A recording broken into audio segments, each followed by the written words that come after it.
The year was 2020. It was around March, and our good friend David, the TV editor, told us about a little show called Tiger King. And we all got into it, and it ended up blowing up everywhere. But David was the one that brought it to all of our attention. So every now and then, something will kind of like sneak in under the wire and then catch all of us by surprise. And we have another example of one of those shows that we've all kind of fallen in love with. It's called The Food That Built America from the History Channel. Let's take a quick look at this clip. These titans of industry fought their way to the top of the food chain. 'Cause there's only one king. The unbelievable true stories. And there's only one behind the brands you love. And there ain't enough room for us both on a throne. It's about to go down. He was a cutthroat, ruthless businessman. Oh, behind every great food is a great feud. This show is weirdly intense for something that's about snack chips and chocolate bars. It's a look behind the scenes at how some of our favorite brands came to prominence. We had a little homework. Each one of us made sure to watch an episode that we could report on. And Landon, we promised you could go first. So buddy, take it away. Look, I watched the episode Cola Wars because this one just really, truly hit home for me. And I got so into it that last night I caught my wife, Maggie, just sending a snap of me reading the episode details and just nerding out because I was so excited. But look, guys, this Cola Wars episode, I'll be honest, it hit home. I mean, even one of the contributors was named Alexander Smalls. It just felt right there. But the reenactments here, Gordon, you're spot on. They're incredible. Even in this one, there's a scene where these two men are just in this sort of sultry looking hotel room sipping Pepsi from whiskey glasses. And it's so intense. But the reason it hit home, and I'm just going to totally move on from the show here.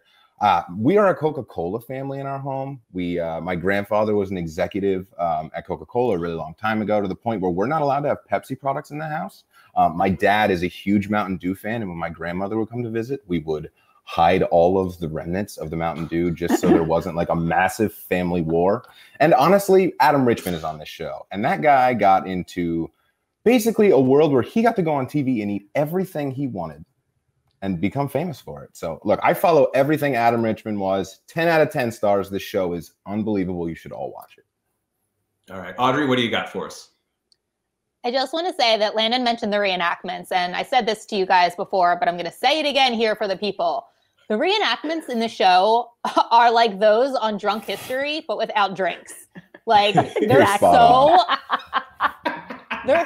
off the wall and insane and dramatic and crazy. So really points to whoever decided to do these reenactments because they're great.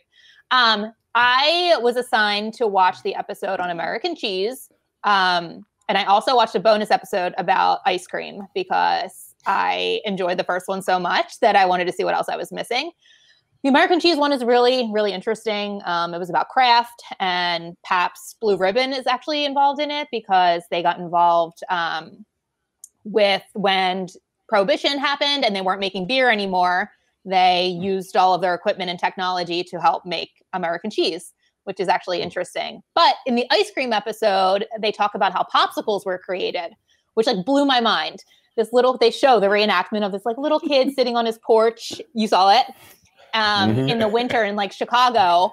And he has some sort of like juice drink with either like a straw or some sort of stirring apparatus. And he leaves it outside because it's time for dinner and it freezes. And he comes back out and there's, a stick frozen in this fruity drink, and he pops it out and there you have a popsicle. And the name Popsicle came from another person who, like, when he grew up, he made them for his kids, and his kids combined icicle and pop. It was like Pop's Icicle, and that's why they're called popsicles, because their dad made them.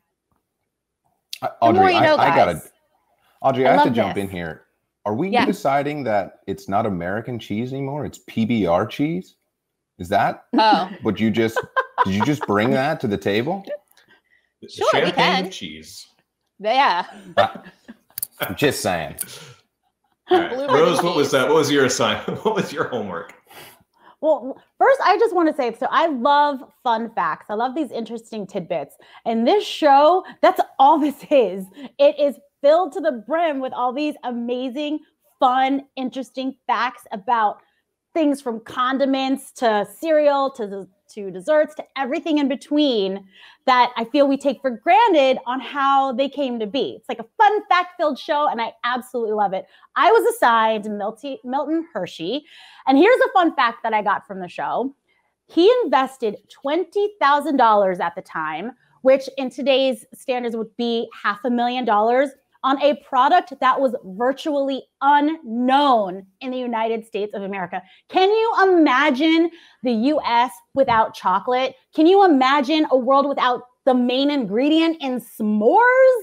Like, no, it's just a thing that we all know and love. And this man brought it here. And he spent so much time, so much drama surrounding this that, I mean, just watch it. It's so good. And then when Mars comes in and there's this feud and this drama. Who thought chocolate would have so much drama attached to it? But there is. And the reenactments just make it that much better. Please watch it. Yeah. The episode I watched was called The King of Burgers, which is about the feud between McDonald's and a burger joint called Insta Burger King.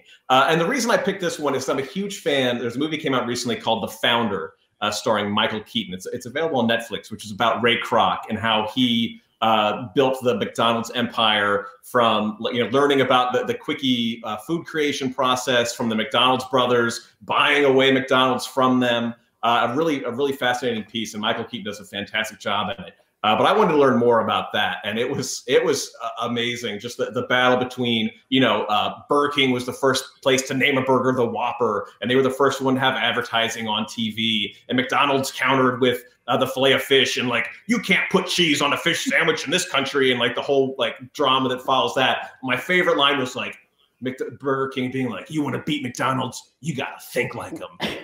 So it's ridiculous, but it's also awesome. This show is, like I said, I think this is a hidden gem. Again, it's the food that built America on the History Channel. You definitely got to check it out.